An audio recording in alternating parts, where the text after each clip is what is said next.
میوانترین و گەرموگەشترین سڵاوەکانتان پێشکەش بینەرانی خۆشەویستی تەلەڤیزیۆنی کۆمەڵە بە یارمەتی هاوڕێیانی هاوکارم لە خزمەتتاندام بۆ پێشکەشکردنی گەشتی هەواڵەکانی سەر لە بەیانی ڕۆژی دووشەممە سەرەتا سەرجێڕی گرنگترین هەواڵەکان. کۆبوونەوەی خانشینکراوانی تامین نیشتیماعی لە کرماشان و خوزستان، ناڕزایەتی کرێکارانی شارەزاری ئیلام لە بەردەمۆستانداری، هەبوونی 1200 زبەڵگەر لە شاری ورمێ، ناڕوونی شارنووسی زەکەریا کەریمی لە گرتوخانەی ورمێ، کۆبوونەوەی خانشینکراوانی فولاد لە ئەهواز، لە سەدا 25 کرێکارانی ئێران تەنیا لانی کەمی هەغدەز وەردەگرن، راپۆرتێک لەسەر ڕێژەی ڕووزاوەکانی کار لە ساڵی 1401 و خۆپیشاندانی ژنانی سووریا لە ئۆستانی سویددا.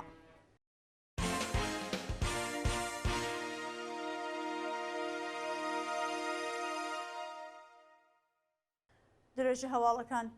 کۆبوونەوەی خانشینکراوانی تامین نیشتیماعی لە کرماشان و خوزستان. ڕۆژی یەکشەممە 29 ڕێبەندان خانشینکراوانی تامین نیشتیماعی لە پارێزگاکانی کرماشان و خوزستان بۆ جارێکی دیکە لە ناڕزایەتی بە جۆخی خراپی معیشەتی کۆبوونەوە. بەپێ راپۆرتەکان خانشینکراوانی تامین نیشتیماعی لە شارەکانی کرماشان، شوش و ئەهواز دژ بە جۆخی خراپی معیشەتی ناڕزایەتیان دەربڕیوە. خانشینکراوانی تامین نیشتیماعی خوازیاری چوونە سەرەوەی ئاستی هەغدەست و مەزایە بەکردەوە دەرهاتنی گەڵاڵی یەکسانسازی و جابینکردنی بیمەی جەرمانی بوون. ناڕزایەتی کرێکارانی شارەزاری ئیلام لە بەردەم ئۆستانداری. ڕۆژی یەکشەممە 29 ڕێبەندان کرێکارانی شاغەڵ لە شارەزاری ئیلام لە ناڕزایەتی بە نەجانی داخوازیەکانیان لە بەردەم ئۆستانداری کۆبوونەوە. کرێکارانی شارەزاری ئیلام لە ئازنەدانی 4 مانگ هەغدەست و بیمە ناڕازین و دەڵێن بەهۆی نەدانی هەغدەست لە دۆخێکی خراپدا دەژین. هەروەها بەهۆی نەدانی حەقی بیمەکانیان با ڕێکخراوی تامین نیشتیماعی لە خزمەتگوزاریە دەرمانیەکان بێبەشکراون و بەرپرسانی ئەو شارە هیچ بایەخێک بە کێشە و گرفتەکانیان نادەن. هەبوونی 1200 زبەڵگەرد لە شاری ورمێ. ئەحەد یوسفی جەبیری شۆرای ئیسلامی شارەزاری ورمێ ڕایگەیاند لەو شارەدا نزیکەی 1200 زبەڵگەرد بوونی هەیە و لەو ڕێگەیە و پێداویستیەکانی ژیانیان دابینیەکەن. ماوەیەک لەوەبەر حەسەن نەزەری جێگیری شارەزاری تاران ڕایگەیاند بووکە بەپێ گەڵاڵەی پاکردنەوەی شاری تاران زبەڵگەردی وەکو پیشە بە فەرمی دەناسن. ناوبراو هەروەها وتبووی زبەڵگەرزە ئێرانی و ئەفغانستانیەکان کە بەڵگەی پێناسیان پێبێت بە پێ گەڵاڵی ڕیزبەندی پیشەکان و بە پێ سەعاتی کاری دیاریکراو لە لای سەرکار هەغدەست و مەزایە وەردەگرن. برینداربوونی هاوڵاتیەک بەهۆی چەقینەوەی مین لە گیلان غەرب.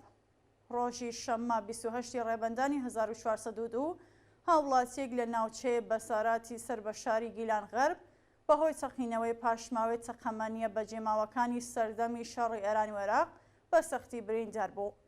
بە پێزانیاریەکانم هاوڵاتیە کۆچەریە دەموچا و دەستولاقی بە سەختی بریندار بووە و بەمبەستی وەرگرتنی چارەسەری پزیشکی ڕەوانەی ناوەندە دەرمانیەکان کراوە. سەرەڕای ئەوەی کە زۆر جار ئاگاداری دراوە سەبارەت بە خاوێنکردنی سنوورەکان لە چەقەمەنیە بەجێماوەکانی سەردەمی شەڕی ئێران و عێراق، بەڵام بەشێکی زۆری ئەو ناوچانە هێشتا پاک نەکراوەتەوە و ساڵانە چەندین کەس بەهۆی چەقینەوەی پاشماوەکانی شەڕ گیان لەدەست ئەدەن یان بریندار و کەمەندام دەبن. ناڕوونی شارەنووسی زەکەریا کەریمی لە گرتوخانەی ورمێ. شارەنووسی زەکەریا کەریمی برای ئەیوب کەریمی بەندکراوی بیرمەندی لە سێدارە دراو و ڕای تێپەڕبوونی زیاتر لە 80 ڕۆژ بەسەر کاتی دەستبەسەرکرانی بە ناڕوونی ماوەتەوە. زەکەریا کەریمی لە ڕۆژانی ڕابردوو پاش تەوابوونی قۆناغەکانی لێپرسینەوە لە گرتوخانەی سەعاتی ورمێ بۆ زیندانی ئەو شارە گوازراوەتەوە. ناوبراو لە ڕێکەوتی ششی سەرماوەزی ئەم ساڵ لەلایەن هێزەمنیەکانی سەردەشتەوە دەست بەسەر و لە دەستڕاگەیشتنمە پارێزەر بێبەشکرا. جێگای ئاماژەیەکە ئەیوب کەریمی ڕۆژی 8 سەرماوەزی 1402 پاش 13 ساڵ زیندان لە زیندانی ورمێ ئاعدام کرا. ئازادی هەژار ئەحمەدی ئازار بەزانانی بارمتە. هەژار ئەحمەدی ئازار هاوڵاتی تەمەن 52 ساڵ و خەڵکی بۆکان پاش 1 مانگ و 1 ڕۆژ بەندکران بە شێوەیە کاتی لە زیندانی ورمێ ئازاد کرا. هەژار ئەحمەدی ئازار بەرە بەیانی ڕۆژی پەنجشەممە 28 بەفرانباری 1402 بەبێ بەڵگەی قەزایی و بە توند و تیژیەوە لەلایەن هێزەکانی ئیدارەی سڵاتی بۆکان لە ماڵەکەی خۆیدا دەست بەسەر و دەست بەسەر کەلوپەلە تایبەتەکانی گیرە. کۆبوونەوەی خانشینکراوانی فولاد لە ئەهواز.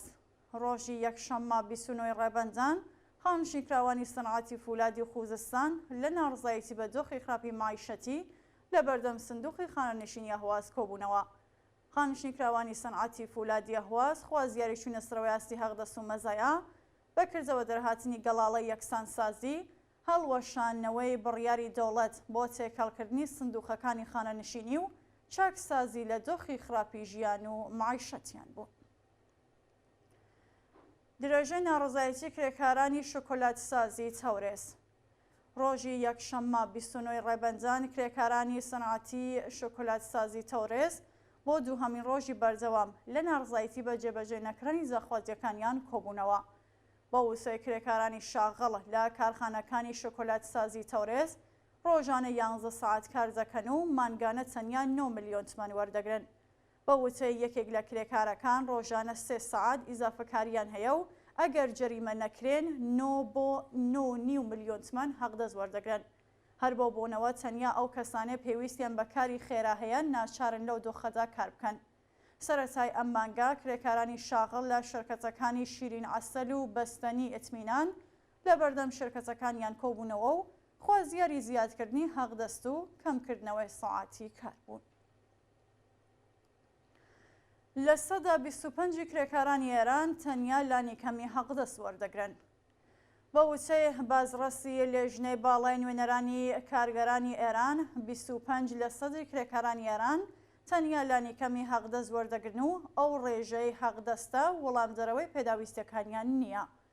بە وتەی ئەو بەرپرسەی ڕژیم بەشێکی زۆر لە کرێکارانی ئێران تەنانەت لانی کەمی حەقدەستی ژوەرناگرن و تەنیا 25 لە سەدیان لانی کەمی حەقدەست وەردەگرن بەبێ هیچ جۆرە مەزایەیەک. 96 لە سەدی گرێبەستەکان کاتین و 35 ئەو 96 لە سەدا لە مەزایەکاری بێبەشن. هەروەها ئەو بڕە پارەش کە وەری دەگرن بەشێکی زۆری ئەدەن بە کرێخان و ناچارن لە ناوچە پراوێز نشینەکان بە کەمترین ئیمکاناتی ڕەفاهی و بەهداشتیەوە بژین. راپۆرتێک لەسەر ڕێژەی ڕووزاوەکانی کار لە ساڵی 1401. بە پێی هاماری ڕێکخراوی تەمین اجتماعی لە ساڵی 1401 لە کوێ گشتی ئەو کرێکارانەی بیمەکراون 38,734 کەسیان تووشی ڕووزاوی کار بوون. ئەوە لە حاڵێکدایە کە بە پێی ئاماری پزیشکی داد ژمارە ئەو کەسانی لە ساڵی 1401 بە بۆنەی ڕووزاوی کارەوە سەرزانی ئەو ناوەندەیان کردووە 260,741 کەس بووە و لەو ڕێژەیە 1900 کرێکار گیانیان لەدەستاوە. لە 38,734 ڕووزاوی کار 455 بابەتیان بووەتە هۆی گیانەدەستانی کرێکاران و 36 بابەتیش بووەتە هۆی لە کارکەوتن و کەمەندامبوونی کرێکاران. هەروەها 36,790 کرێکار پیا و 2015 کەسیان ژن بوون. زۆرترین ڕووداوی کاریش بۆ کرێکارانی تەمان 35 بۆ 39 ساڵ و 30 بۆ 34 ساڵ ڕوویداوە. لەلایەکی دیکەوە ئاماری بازرسیەکانی شوێنی کار دەری دەخەنکە لە ساڵی 1401دا 7,950 زیانی کاری بۆ ئەوانەی مەشمولی یاسای کاربوون تۆمارکراوە. لەو ڕێژەیە 711 بابەت بووەتە هۆی گیانەدەستانی کرێکارەکە و زۆرترین قوربانی لە نێو کرێکارانی ساختمانیدا بووە. مانگرتنی بەهێزی کەشاوەرزان لە هیندستان. بەپێ ئەو وێنە ئاسمانیانەی لە مێدیەکانی جیهان بڵاوکراوەتەوە ڕۆژی یەکشەممە 29 ڕێبەندان یەکێک لە ئۆتۆبانەکانی شاری دێهلینۆ لە هیندستان لەلایەن کەشاوەرزانی ناڕازیەوە بە تەواوەتی داخراوە. بەپێ راپۆرتەکان ڕیزیەکی چەندین کیلۆمتری لە تراکتوری کەشاوەرزان ئۆتۆبانێکی شاری دێهلینەوەی بەستووە و هێزەکانی پۆلیس هەوڵیان داوە بە گازی فرمێز ڕێژ کۆبوونەوەی هەزاران کەسی کرێکاران تێک بدەن بەڵام سەرکەوتوو نەبوون.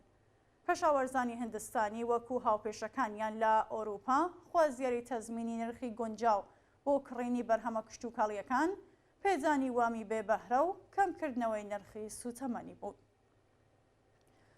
دووە هەواڵ خۆپشاندانی ژنانی سووریا لە ئۆستانی سویددا.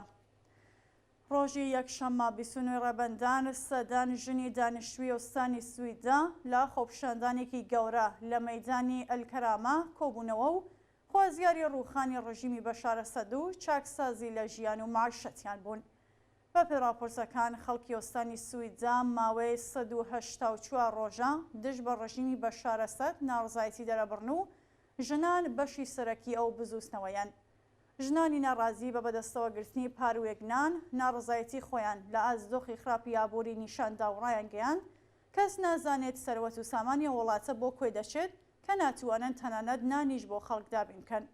خۆپیشاندەران بە ویستنەوەی دروشم داوایان لە گەلانی دیکەی سووریە کرد پەیوەست بەو بزوستنەوەیە بن و پێکەوە ڕژیمی بەشار ئەسەد بڕووخێنن. بینەرانی خۆشەویست هەواڵەکانتان پێشکەشکرا هەر شاد و ئاسوود.